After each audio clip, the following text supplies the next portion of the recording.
Kuvele ukuthi selihlukene phakathi ibandla laseZawo namaJerikho ngomfundisi walo ophinda abe yinyanga osesikhindini osolwa ngobungqondongqondo ekusocungweni kamama nendodakazi okwenzeke amasontweni amathathu adlule.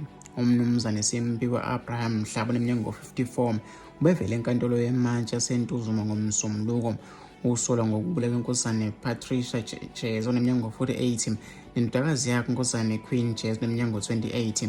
Izidumbu zalabo ababili zatholakala zilahliwe emachobeni eNanda kwasekuboshwa Umhlaba okwavela ukuthi waba-ke nengxabano nalabo ababili kubanga ngo-300,000 wamarandi okubathwalisa. Kwavela ukuthi-ke abagili bakhokhela kumsolo le mali befuna ukuthi-ke abathwalise okuthe uma-ke kungasayi ngamagama enkehle base-ke befuna ukubuyisela imali yabo. Lokhu-ke kuvela ukuthi ikhona okususeke noma-ke udungunyane phakathi kwabo nomsolo. Iphephandaba likhulume-ke noma-ke namalungu ebandla eseligodlile-ke amagama abo noma-ke laveza ukuthi-ke ibandla lihlukene phakathi ngokuthi-ke asekwe yini Umhlaba noma cha. Kukhona abakholelwa ekutheni-ke akanacala kumele esekwe uma-ke vele enkantolo kube khona-ke abathi ngeke-ke bona bemeseke umbulali kuchaza-ke umthombo. Nelinye ilungu lebandla libhotshozeleke iphephandaba isoleza ukuthi ibandla lihlukene phakathi.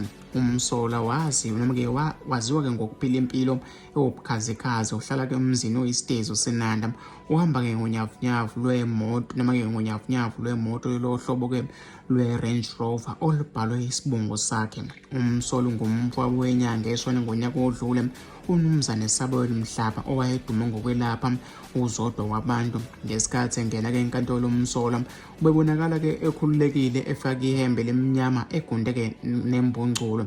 Ubingelele-ke abebezomeseka bebeyingcosana ngaphakathi-ke enkantolo. Imantshi noma-ke umiziri ithe-ke icala lihlekiselwe isonto elizayo ngoLwesine ukuze umsolwa ezofaka isicelo sakhe sebheyili.